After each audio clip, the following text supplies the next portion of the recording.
नमस्कार दोस्तों।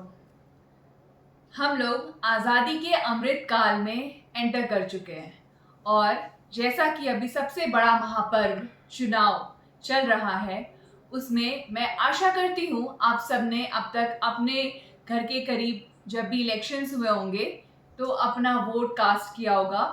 लेकिन जिन्होंने नहीं भी किया है और अभी उनके एरिया में इलेक्शन होने वाला है, आई होप आप जाके अपना फर्ज जरूर निभाइएगा। दोस्तों, जैसा कि इतने साल बीत चुके हैं हमें आज़ाद हुए और अगले 2047 में हमें आज़ादी के 100 साल बीत जाएंगे। एक तरह से डायमंड जुबली कह सकते हैं हम। तो ये जो हमारा चुनाव हर 5 साल में होता है, जिसके जरिए हम देश के प्रधानमंत्री प्राइम मिनिस्टर को चुनते हैं, इसमें हमारा बहुत बड़ा योगदान होता है। हम लोकतांत्रिक देश हैं, तो इसमें अगर हम जाकर वोट ही नहीं कर रहे हैं, फिर हमारे इस राइट का मतलब क्या है।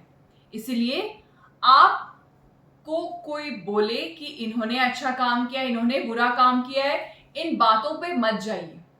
भगवान ने हमें 2 आंख दिए हैं देखने के लिए, 2 कान दिए हैं सुनने के लिए और दिमाग भी दिया है। और आज के डिजिटल वर्ल्ड में कुछ भी छिपा हुआ नहीं है। और अपने आसपास भी देखिए और कंपेयर कीजिए, क्योंकि सिर्फ एक प्रधानमंत्री तो रहे नहीं है जब से हमारा देश आज़ाद हुआ है। कई प्रधानमंत्री बदले हैं और आप उसके अकॉर्डिंग कंपेयर कर सकते हैं कि किनका काम बढ़िया था, किन्होंने कहाँ गलती की, कौन कहाँ और भी अच्छा काम कर सकते थे। उस हिसाब से कई बार कुछ लोग जाकर नोटा प्रेस करते हैं। आप इस बात को ध्यान दीजिए कि आपका वोट तो काउंट नहीं होगा। इसकी वजह से कहीं ना कहीं कोई कंपैरेटिवली थोड़ा डिजर्विंग जो कैंडिडेट होगा वो भी मिस कर जाएगा। फिर आपका मतलब उतना वहां जाने का भी कोई मतलब नहीं हुआ। कोशिश कीजिए अगर हो सके तो कोई कैंडिडेट को वोट कीजिए, ना कि जस्ट नोटा प्रेस करके आ गए। ठीक है, आपका राइट है, मैं मान रही हूँ। अब तक देखा गया है कि 100% वोट्स हमें देखने को मिल नहीं रहे हैं। कुछ लोग डिमांड्स तो बहुत होती है उनकी, बट उन्हें जाकर वोट नहीं करना।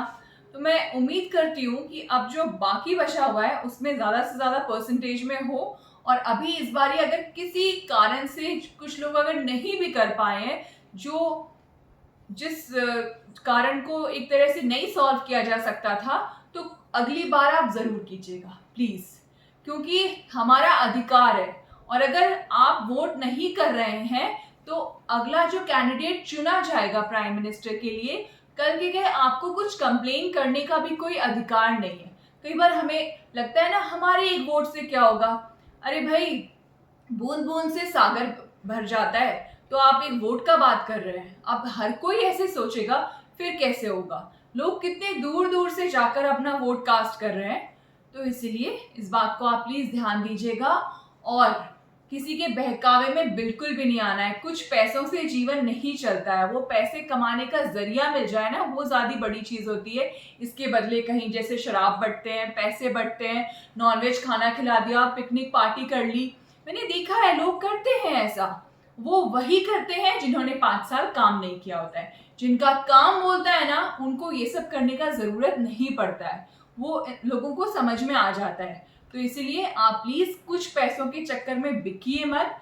आपको भगवान ने सही सलामत शरीर दिया है, भगवान करे वो आगे भी आप सही रहे और आप हर लेवल में हमारा देश तरक्की करे और हम ऐसे नेता को चुने जिससे कि हम इन द लॉन्ग रन काफी ज्यादा तरक्की करके एक डेवलप्ड नेशन की सूची में आ जाएं। डेवलपिंग से ऑलरेडी देश काफी तरक्की कर रहा है। अगर आपको लगता है अभी हमारे जो प्राइम मिनिस्टर हैं उन्होंने अच्छा काम किया है, तो उनको जरूर वोट कीजिए। अगर आपको नहीं लगता है तो भी आपका राइट है, लेकिन वोट करने जरूर जाइए प्लीज।